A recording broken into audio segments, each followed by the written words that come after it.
Hey everybody, it's Acadius, and I'm here bringing you a new video. And I'm excited for next year's Cyberpunk 2077, made by CD Projekt Red, who is also the maker of this game that you're seeing here on screen, The Witcher 3, which is just a fantastic RPG. If you have not played The Witcher 3 at this point, you are missing out on one of the definitive experiences of this gen gaming. I know that the PC version is probably far superior and all, but I don't have a gaming PC. I have a laptop, um, and that's that. But I loved The Witcher so much that I actually played it not only on my Xbox One, but I played it on my PS4 as well. I got it on my Xbox One on launch day. I got the collector's edition. I had saved up for that. And I think it was over a year later that the game was on sale at GameStop. And I think it was like $15 or something like that. I'm like, you know what? I want to play it again, you know. And I did. And it was just as fantastic as the first time. And that's why I'm excited for Cyberpunk 2077 because it's the details. I'm a huge fan of medieval fantasy, as it were, and I'm a huge fan of futuristic cyberpunk. Oh, now I'm going to get distracted here by this scene in this part in the game. This is in the Crookback village where the three witches live. Now they're dead at this point, and I'm just revisiting just to experience the detail and then this creepy ass atmospheric music that played was just it's very unnerving. In fact, the whole area is very unnerving, even with nobody in the village. Now, initially there were children, but they're dead. It's implied that they were eaten. But I'm getting ahead of myself here. So I mean, but look at the detail here. I mean, if you really look, it's like wow. Somebody just took the time and just the painstaking detail that is put in. Here you got a tapestry that's supposed to be made out of hair, and it's got the three witches on them. And I'm like, what? Well, I remember the first time I set foot in this, and I was like, oh, okay, hesitant to move around because I was afraid something was going to come out at me. Uh, and here I am going into the basement, and I think that was even the more tense part for me because I didn't know what was going to be waiting for me down here. I thought it was going to be like a Blair Witch thing where somebody's going to be standing in the corner and you get grabbed or whatever. But you got to just appreciate the detail that these developers put into this game. And that's why, again, I cannot wait to see and get my hands on Cyberpunk 2077. Because these guys, they have a passion for gaming as well. I'm not saying that other developers don't. But when you hear any of these reps from CD Projekt Red talk in an interview, you could tell, oh wow, they play. Not only are they gamers, but they just have a passion that other you don't see from other developers. And I'm not throwing shade at anybody, but it's just like when some of these guys are interviewed, it's like they're shooting off these memorized answers. They're not passionate, as it were. And a case in point is, and I don't want to slaughter anybody's name from CD Projekt Red, so I'm just not even going to attempt it. But this gentleman was interviewed by PlayStation Access, and he was very animated, and you could just tell. You know what I mean? You could just tell that he is excited not only to be involved in a project, but he cannot wait for gamers to get their hands on it and share and have their own experiences. Because these kind of games are different for everybody. Because we all play it in a different way. Sure, it's all the same story more or less, but it's the way we approach missions and whatnot. And for me, when last year's E3, when they did the teaser trailer, I got so excited for that. I watched that teaser trailer so much. And when I had heard that there was behind closed doors demo going on for journalists and whatnot, I was so jealous. And I would try to read about what was being shown, but it's not the same. When you're reading it, you can only imagine it. It's a whole different thing when you see it. So that's why when they did release the 45-minute demo at Gamescom last year, oh, well, I jumped all over that. I watched that 45-minute demo twice in one sitting, and because I was like, wow. And then I've watched it several more times in increments. And from there, it's like when you see in the Cyberpunk 2077 demo, when you're seeing somebody going down a corridor, you're like, oh, I want to go left instead of right, and you think to yourself, well, that's what I'm going to do. When I play this and I get to this area, I'm going left.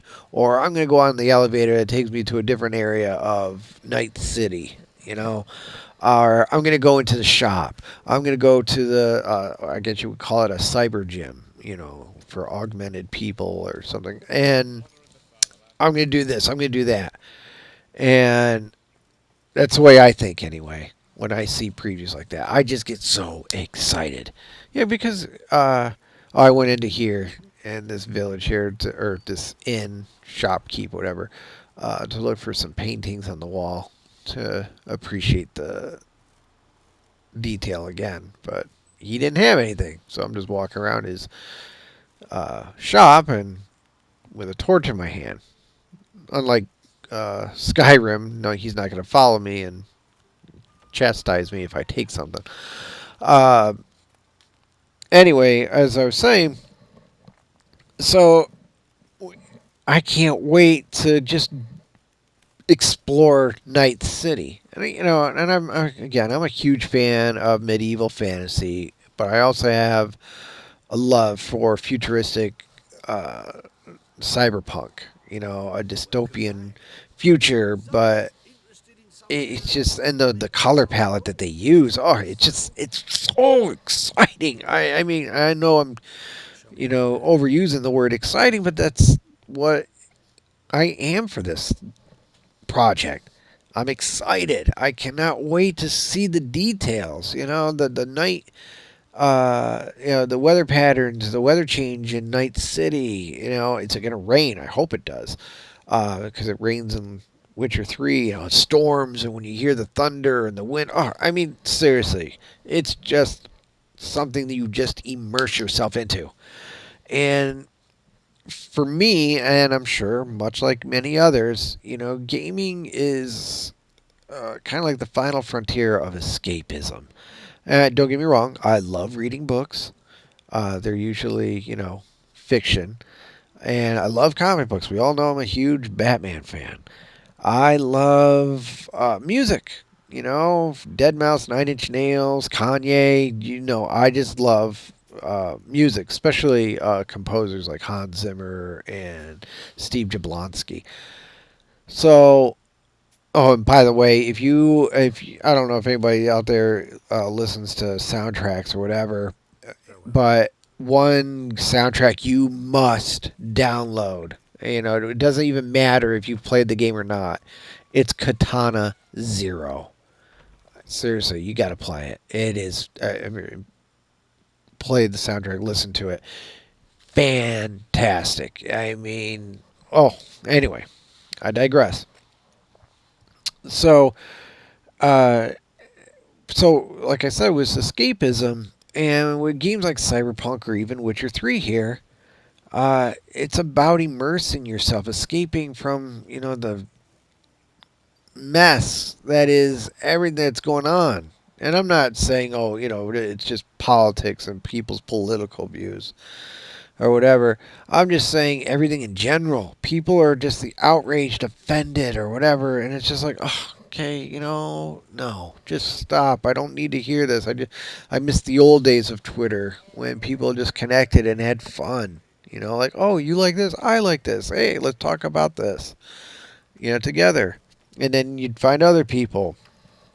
Now it's just, I don't know. It's a hot mess. It feels like at times, and if I didn't have some good friends on like Twitter, I would have just walked away from it a while ago. It's just, it's a headache at times. But anyway, again, I'm getting away from the point of this video. I'm going to take a sip. Sorry. Mm. Uh, and then look at this. Here you are here I am in an inn. It's not perfect, but it's still, it makes me feel like I'm in a living, breathing world. I love exploring. In fact, uh, I'm still exploring this game currently. Because with the DLC, I never unlocked all areas, and I'm just walking around doing bounties and whatever. I completed all the main campaigns and not only the story but the DLC as well. Finished all those out, and just walking around still and just taking in the sounds. If you're playing this game with headphones or a kick-ass surround sound, you know what I'm talking about. It's just like, oh wow. In fact, there's been times where I've been on the horse, Roach, and the wind's just blowing, and like a rainstorm rolls in, and if it's at night, I kid you not, I'll just kind of drift off to sleep. It's like because it's like this weird white noise and whatever. But yeah, going back to the Cyberpunk though, I can't wait to hear the soundtrack. I know they're going to have some punk rock in there. I'm really hoping that they have composer for a, an orchestrated soundtrack, as it were. You know what? Since I'm here, I will. There we go. Let's look up who's gonna be uh, composer. Let's see here. Oof, I cannot pronounce it. Oh, hey, he did. His name is Marcin, and I am not gonna slaughter his last name, but he is a composer, music department, and he did the composing for The Witcher 3. So that's cool. Oh, he also did The Vanishing of uh, Ethan Carter. I think I have that in my system. So yeah, all right. I think that's gonna be really cool to see how he approaches a futuristic sound, for Night City and all that. That is really cool. I did not know that until just now. I'm very excited for that. Again, overusing that word, but whatever. Don't judge. Uh, Look at this though. I mean, can you imagine what they have planned for us, in store for us with Cyberpunk? What kind of, again, how many divisions of the city are there? I think it's gonna be like, boroughs of like New York. How you got Manhattan and Long Island and Bronx and Yonkers and all that stuff. So I'm hoping that they'll have that kind of breaking up of the city. Plus the fact that there's no loading screens. I mean, I understand that there are loading screens if you fast travel, and that's expected. I mean, it'd be silly not to. Uh, but I am excited to, the fact that, there aren't any loading screens. And there's nothing wrong with loading screens. It just depends on how long they are, because it kind of just pulls you out of the immersion and all that. But anyway, oh, here I am picking up a Lady of the Night. How about that? I will say that way. God, I wonder if I can. Uh, I wonder if that's going to be an option in Night City. Oh, look, Acadius is wondering if he can pick up virtual hookers in a game. No, just see if I can do it or not. I like testing the waters. Uh, I don't. There's a lot I know about the game, but then there's also a lot more that I don't know about the game. If there in the game, is there a good and evil paragon to be striving for? If you do bad things, will you be have a reputation of being a bad guy, or if you do good things, will you be viewed as, oh look, he's the anti-hero type, whatever. So I don't know. I know a lot of details about Keanu's character, Johnny Silverhand, and I know that he's like a digital ghost, but he's still with you, basically start to finish of the entire game, which was awesome. Uh, he's not going to be, oh hey look, here's Keanu for 5 minutes and then poof, gone. But so yeah, I'm trying right now. I want to save. I'm trying to just save up to get the collector's edition of Cyberpunk 2077 because I really want it. Hopefully, they will continue to have them available.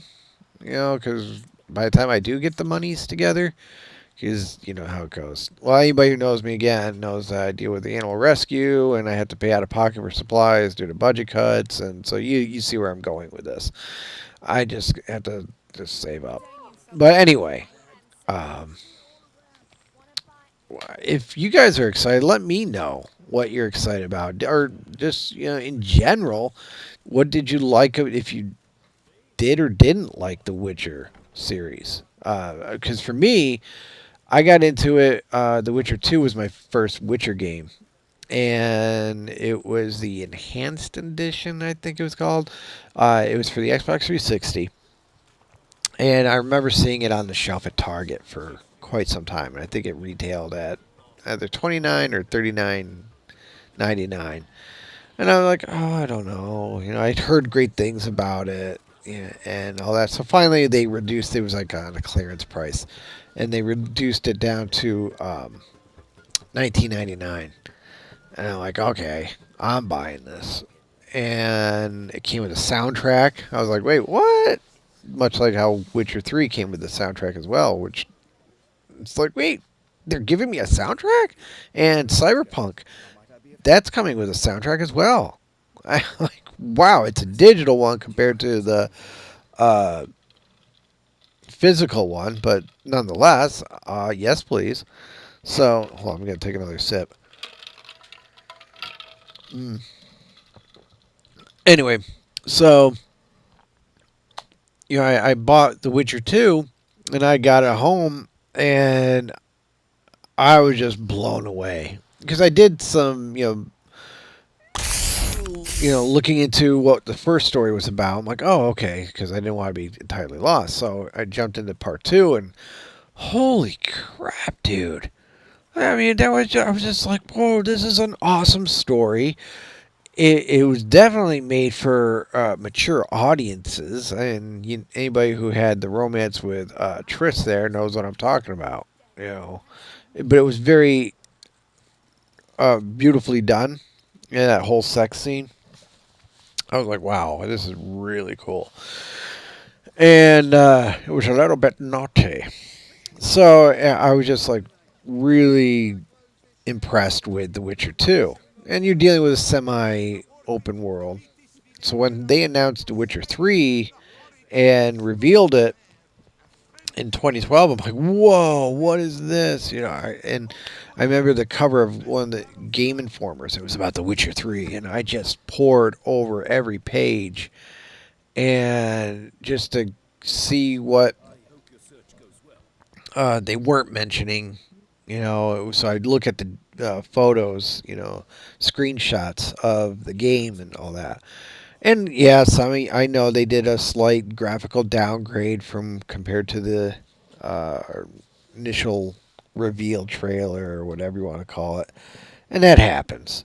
It wasn't a huge night day difference in my opinion, but it was still, there.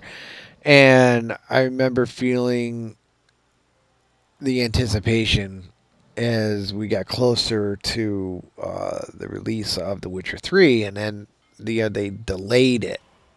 And finally, it came out spring of 2015, and I had fully paid off the collector's edition. I was like, all right, and I got that home, and I was just blown away, floored by the detail that they really put into this game. And God, summer 2015 was an awesome summer for gaming for me because I had The Witcher 3, and then I believe a month later came Batman Arkham Knight, and I was just like, yay! I was in gamer heaven. Granted, I was not by the end of Arkham Knight. I just did not really like the plot of the game. Visually, fantastic, but the story was just, I just was not engaged like I had been with the previous Arkham games. Anyway, that's neither here or there. Um, so when, but at the same time in 2012 when they announced that they were working on Cyberpunk, I was like, oh, okay. And I really wish that they had made more Vidocs for Cyberpunk like they did with The Witcher 3. And The Witcher 3 Vidocs, if you ever have a chance to go to the YouTube channel, you'll see what I'm talking about when you see these guys talking about, the details that they're putting into The Witcher 3. You could tell that these developers, these programmers, they love what they do and want to bring that experience to everybody and want to bring that passion and share it and all that. And maybe they will do more Vidocs for Cyberpunk because the only one I've seen for Cyberpunk was the creator of the tabletop game of Cyberpunk, and he talks about his experience in being approached by uh, CD Projekt Red, and which is all great. That guy, I forget his name right now, but he just loves what he does. And again, you just gotta relish the passion behind these projects. Oh, here's a guy eating a loaf of bread. Oh, I was looking for another armorer. Am I saying that right? But anyway, so I don't know. So again, I want to know what you guys are excited about. If you are excited about Cyberpunk 2077. And if you're not, that's fine. I'm not going to pass judgment, Or if you tell me, oh, you know what, Acadius, I think The Witcher 3 sucked, and you don't have any taste in games, or other pieces of ridicule that I've endured before. I've dealt with, PC elitists. I've dealt with console elitists, to a certain brand or whatever, and they're just like, oh, why are you playing this and this? So anyway, uh, that's where I'm basically just going to wrap this up. I hope you enjoyed this, and if you did, and if you like spankings, slap a like on this. If you don't like spankings, slap a like on this. I really appreciate you guys watching and enjoying these videos, and if you think about it, subscribe. If not, not a problem. Anyway, this is Acadius, and I'm going to sign off. But remember, just be good to one another. I'm not saying like, oh, kumbaya, hippie, yeah, man. I'm just saying just be decent to one another, we need more of that. Yeah, it's just how I feel. The world is just crappy enough, it seems. Maybe if we can lead by example, we can just turn it around and just show people we can be nice to one another. All right. With that said, I'm signing off.